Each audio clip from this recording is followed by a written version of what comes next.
Bismillahirrahmanirrahim. Assalamualaikum warahmatullahi wabarakatuh. Perkenalkan, nama saya Fitriyanti dengan NIM 182904201. Di sini saya akan menjelaskan materi strategi belajar mengajar yang membahas tentang media pembelajaran, manajemen kelas atau pengelolaan kelas, dan evaluasi pembelajaran. Nah, yang pertama-tama saya akan menjelaskan media pembelajaran. Dalam upaya untuk menciptakan pembelajaran yang menyenangkan dan dapat mencapai hasil yang optimal, maka keberadaan media dan sumber belajar harus mendapatkan perhatian yang serius. Memilih media pembelajaran yang tepat akan sangat membantu guru dan mencapai hasil yang sempurna. Nah, pengertian media pembelajaran.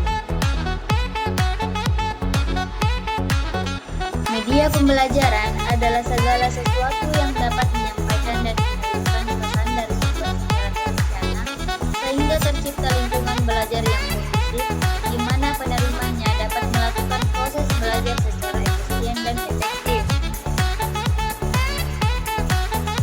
Selanjutnya ada fungsi media pembelajaran.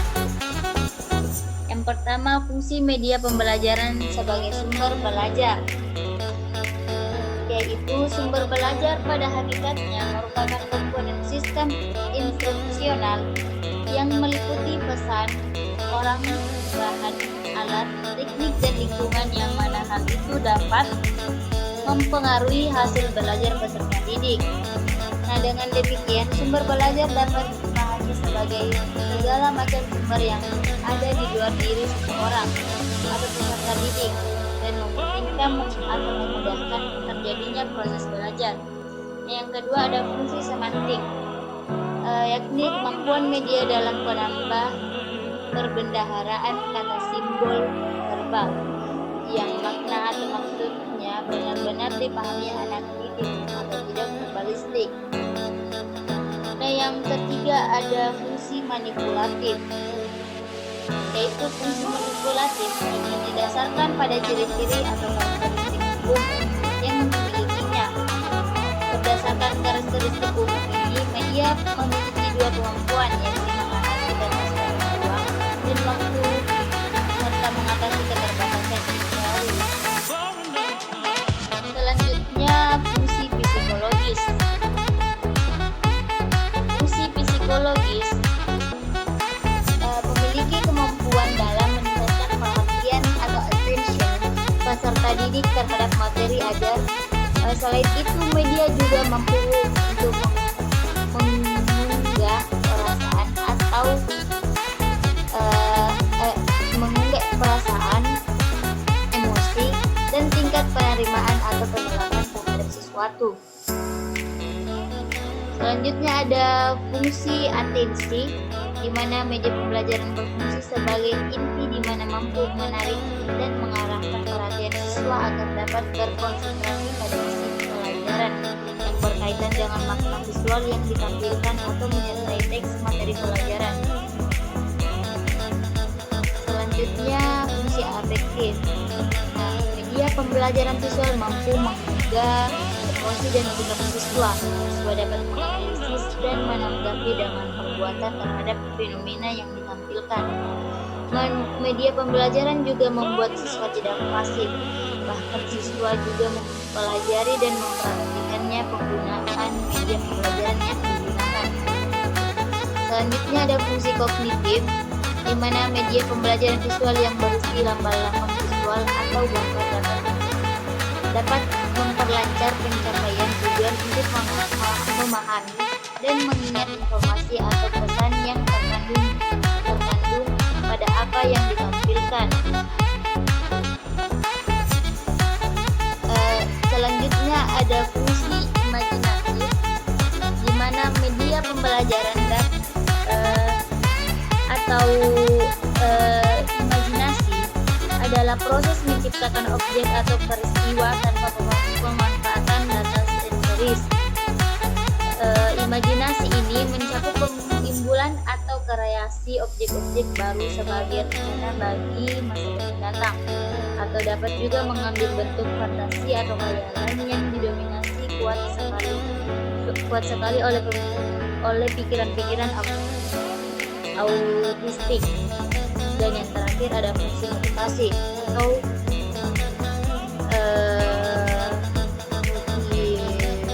motivasi merupakan seni mendorong peserta didik untuk terdorong melakukan kegiatan belajar sehingga tujuan pembelajaran tercapai.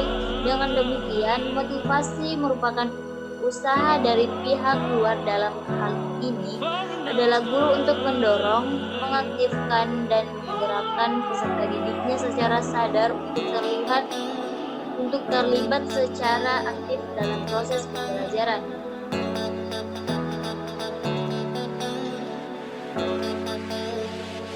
Selanjutnya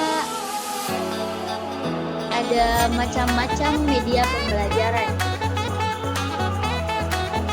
Yang pertama, media audio.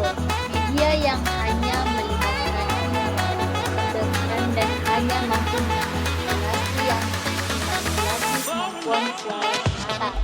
Yang termasuk media ini adalah program radio dan program media rekam seperti Perilingan Hitam atau sudah tidak populer, Pita Magnetik, Cakram Kompak Disc, dan Audio Tapes. Selanjutnya ada media audio visual, di mana media yang melibatkan indera pendengaran dan penglihatan sekaligus dalam satu proses. Media ini secara garis besar dapat dibagi dua, yaitu media audio visual murni dan media visual tidak murni. Selanjutnya media visual, di mana media yang hanya melibatkan indera penglihatan. Termasuk dalam jenis media ini adalah media cetak verbal, media cetak grafis, dan media cetak non-cetak, dan media visual non-cetak. Nah, yang terakhir ada multimedia. Di sini media yang melibatkan berbagai indera dalam sebuah proses pembelajaran.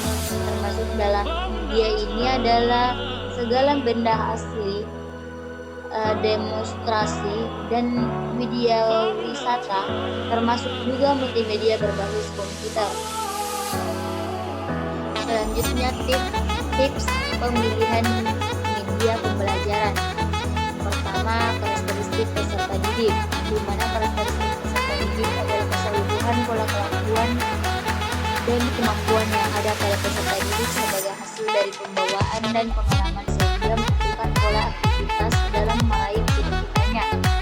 Yang kedua, tujuan belajar. Nah, secara umum tujuan belajar yang diusahakan untuk mencapai meliputi 3 hal, yaitu untuk mendapatkan pengetahuan, penanaman konsep dan keterampilan, serta pembentukan sikap. Ketiganya dimaksudkan untuk mencapai hasil yang diharapkan. Yang ketiga ada sifat bahan ajar, di mana isi pelajaran atau bahan ajar memiliki keragaman dari sisi tugas yang ingin dilakukan peserta didik. Misalnya bahan ajar tersebut bersifat hafalan, penerapan keterampilan. Dan yang terakhir ada sifat pemanfaatan media, di mana dalam pemilihan media untuk proses belajar mengajar terlibat dari sifat pemanfaatannya. Dilihat dari sifat pemanfaatannya, media pembelajaran terdapat 2 macam, yaitu media primer dan media sekunder. Selanjutnya ada instrumen evaluasi penggunaan media pembelajaran. Yang pertama, 1. Peserta didik memiliki modalitas yang berbeda atau visual, auditorial, dan kinestetik di dalam pembelajaran seorang guru. Tidak dapat menggunakan satu cara saja dalam berkomunikasi. Yang kedua, berdasarkan perbedaan tipe peserta didik, pembelajaran yang untuk menyampaikan dan mengalirkan informasi yang dibutuhkan. Yang ketiga, dengan bantuan media pembelajaran, lingkungan belajar akan semakin kondusif dan guru bersama peserta didik dapat melaksanakan proses belajar yang efisien dan efektif. Dan yang keempat, secara teknis, media pembelajaran berfungsi sebagai hal-hal berikut, yaitu berfungsi sebagai sumber belajar, berfungsi semantik, berfungsi manipulatif, dan berfungsi psikologis. Dan yang kelima, dalam memilih media pembelajaran, banyak hal yang harus diperhatikan guru. Di antaranya adalah karakteristik siswa, tujuan belajar yang hendak dicapai, sifat materi ajar, dan sifat pemanfaatan media.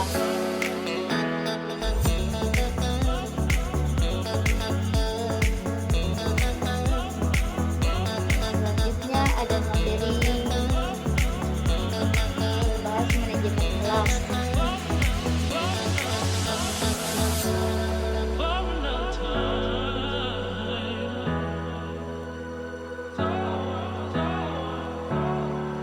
Manajemen kelas. Manajemen kelas adalah ketentuan dan prosedur yang diperlukan guna menciptakan dan memelihara lingkungan tempat terjadi kegiatan belajar dan mengajar. Manajemen kelas juga dapat diartikan sebagai perangkat perilaku dan kegiatan guru yang diarahkan untuk menarik perilaku siswa yang wajar, pantas, dan layak serta usaha dalam menggunakan tujuan. Menurut Asri, manajemen kelas juga merupakan usaha guru untuk menata dan mengatur tata laksana kelas, diawali dari perencanaan kurikulum, penataan prosedur dan sumber belajar, pengaturan lingkungan kelas, memantau kemajuan siswa, dan mengantisipasi masalah-masalah yang mungkin timbul di kelas.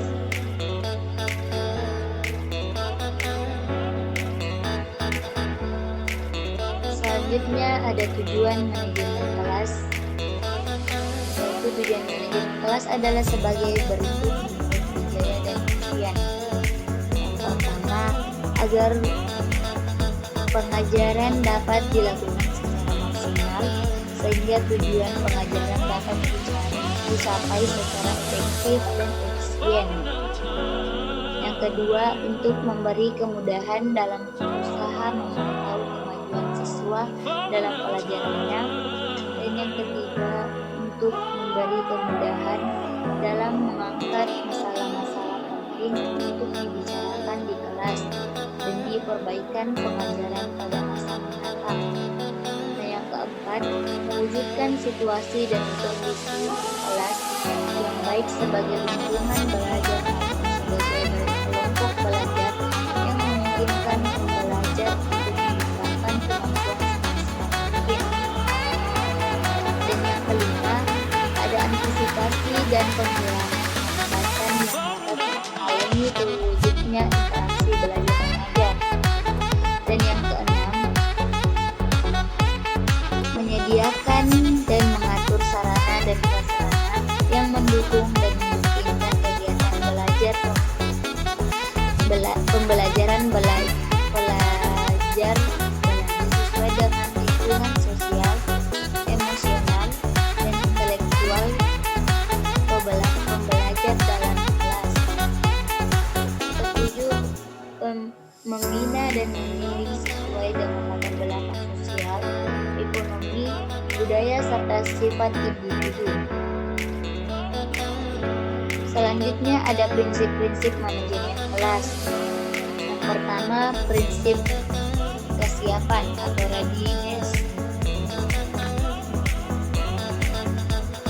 Prinsip kesiapan ialah kematangan dan pertumbuhan fisik, psikis, inteligensi, latar belakang, pengalaman, hasil belajar yang baku, motivasi, persepsi, dan faktor-faktor lain yang memungkinkan seseorang dapat belajar. Yang kedua ada prinsip motivasi atau motivation. Motivasi adalah tenaga pendorong atau penarik yang menyebabkan adanya tingkah laku ke arah suatu tujuan tertentu. Adanya motivasi pada peserta didik, maka akan bersungguh-sungguh menunjukkan minat, mempunyai perhatian dan rasa ingin tahu yang kuat untuk ikut serta dalam kegiatan belajar, berusaha dan memberikan waktu yang cukup untuk melakukan kegiatan tersebut, serta terus bekerja sampai tugas-tugas tersebut terselesaikan. Yang ketiga ada prinsip perhatian. Perhatian merupakan suatu strategi kognitif yang mencakup 4 keterampilan, yaitu berorientasi pada suatu masalah, meninjau sepintas isu masalah, memusatkan diri pada aspek-aspek yang relevan, dan mengabaikan stimuli yang tidak relevan. Nah, dalam proses pembelajaran, perhatian merupakan faktor yang besar pengaruhnya. Nah, yang keempat ada prinsip persepsi. Prinsip umum yang perlu diperhatikan dalam penggunaan persepsi adalah makin baik persepsi mengenai sesuatu makin mudah ketika diri belajar tersebut. Dalam pembelajaran perlu dihindari persepsi yang salah, karena hal ini akan memberikan pengertian yang salah pula pada peserta didik tentang apa yang dipelajari.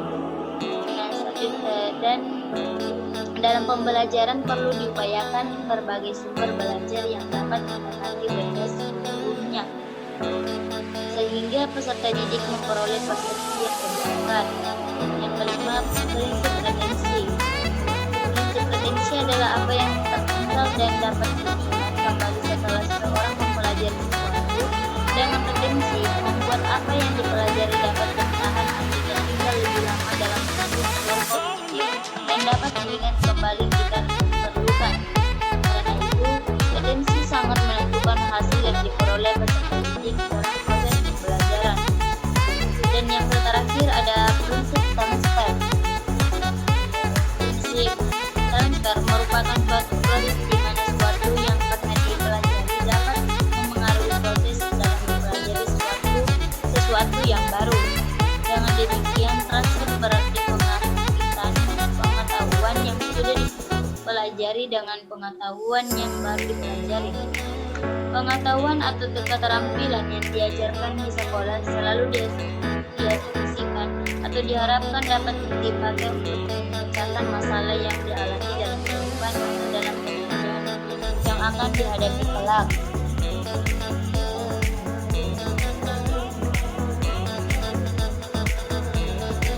Selanjutnya ada komponen pengelolaan kelas. Menurut Julius menjelaskan bahwa keterampilan pengelolaan kelas memiliki komponen sebagai berikut, yaitu yang pertama, penciptaan dan pemeliharaan iklim pembelajaran yang optimal. Antara lain yaitu menunjukkan sikap tanggap dan cara memandang secara seksama dan memberikan pernyataan dan berbagi materi terhadap gangguan di kelas. Kedua, membagi perhatian secara visual dan verbal, memusatkan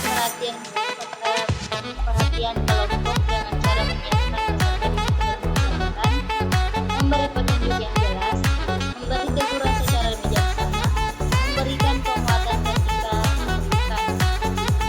Dan yang kedua ada keterampilan yang berhubungan dengan pengendalian kondisi belajar yang optimal, yaitu antara lain modifikasi perilaku, pengelolaan sekelompok atau kelompok dengan cara peningkatan kerjasama dan keterlibatan menangani konflik dan memperkecil masalah, serta menemukan dan mengatasi perilaku yang menimbulkan masalah.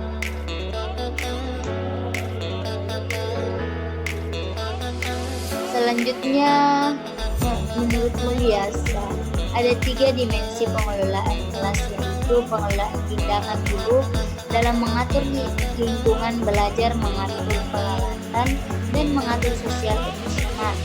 Nah, pengaturan kondisi lingkungan belajar meliputi kondisi fisik. Yang pertama itu kondisi fisik. Terdapat ruang tempat berlangsungnya proses belajar mengajar, pengaturan tempat duduk, ventilasi dan pengaturan cahaya, pengaturan penyiapan barang-barang. Nah, yang kedua ada kondisi organisasional yang meliputi tipe kepemimpinan, sikap guru, suara guru, pembinaan rapor. Dan yang ketiga kondisi sosio-emosional. Nah, terdapat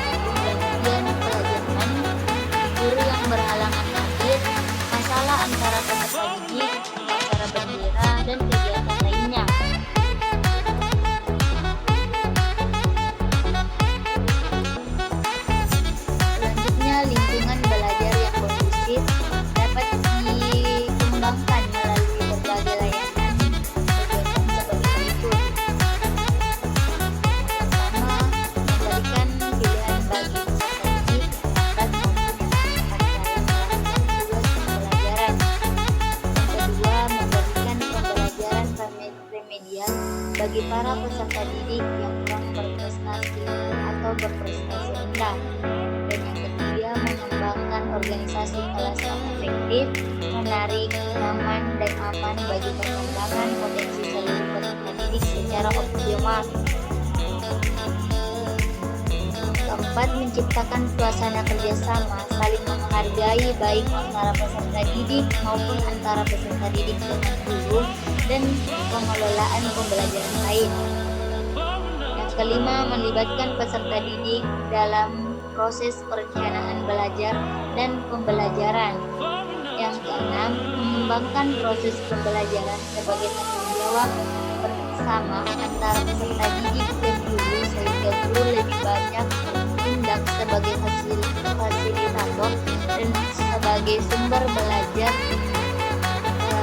Dan yang ketujuh, mengembangkan sistem evaluasi belajar dan pembelajaran yang menekankan pada evaluasi diri atau self-assessment. Selanjutnya ada ruang lingkup pengelolaan kelas. Yang pertama, pengelolaan konflik di dalam kelas.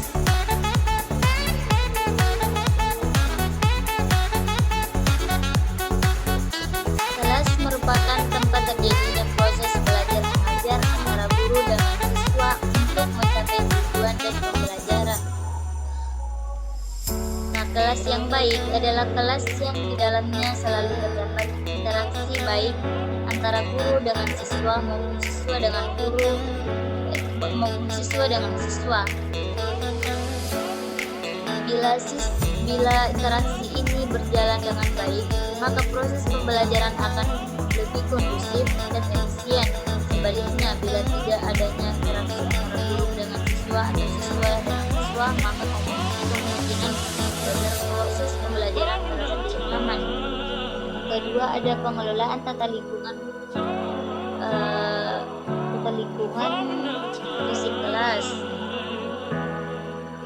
Nah, salah satu faktor yang penting dalam belajar adalah lingkungan, di mana guru harus menciptakan lingkungan kelas yang membantu perkembangan pendidikan subjek didiknya atau siswa. Lingkungan fisik ini kelas harus berisi, bersih, dan sehat. Kelas terdapat mungkin harus merupakan suatu tempat yang indah dan menyenangkan.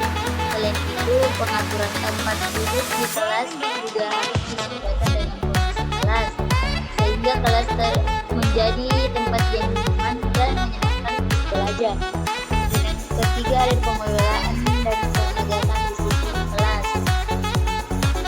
Pengelolaan disiplin dimaksud sebagai upaya untuk mengatur atau mengontrol perilaku siswa untuk mencapai tujuan pendidikan, karena ada perilaku yang harus dijaga atau dilarang atau sebaliknya harus dilakukan.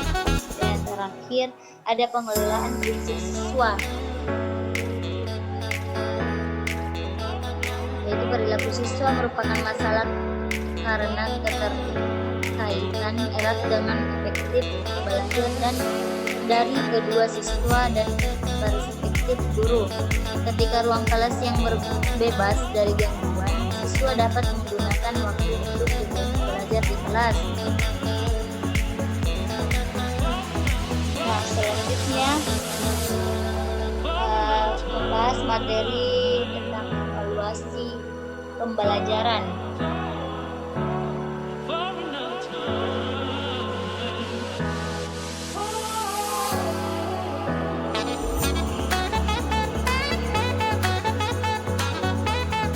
Evaluasi dan pengukuran. Evaluasi lebih bersifat komprehensif, dalamnya meliputi pengukuran, sedangkan tes merupakan salah satu alat atau bentuk dari pengukuran. Nah, pengukuran lebih membatasi kepada gambaran yang bersifat kuantitatif berupa angka-angka mengenai kemajuan belajar siswa atau learning progress, sedangkan evaluasi bersifat kualitatif. Di samping itu, evaluasi pada hakikatnya merupakan proses menilai suatu objek. Selanjutnya ada unsur pokok dalam evaluasi pembelajaran. Yang pertama, ada objek yang akan dievaluasi. Objek evaluasi dalam pembelajaran meliputi isi program pembelajaran, tingkat efisiensi dan efektivitas pelaksanaan program, dan tingkat keberhasilan program pembelajaran atau output program. Selanjutnya ada kriteria sebagai pembanding. Nah, kriteria sebagai pembanding meliputi kriteria internal atau relatif dan kriteria eksternal atau mutlak atau biasa juga disebut dengan absolut. Nah, kriteria ini bersifat relatif, menggambarkan posisi objek yang dinilai terhadap objek lainnya yang bersumber kepada kriteria yang sama. Sedangkan kriteria yang bersifat mutlak atau absolut menggambarkan posisi objek yang dinilai ditinjau dari kriteria yang telah ditentukan sebelumnya.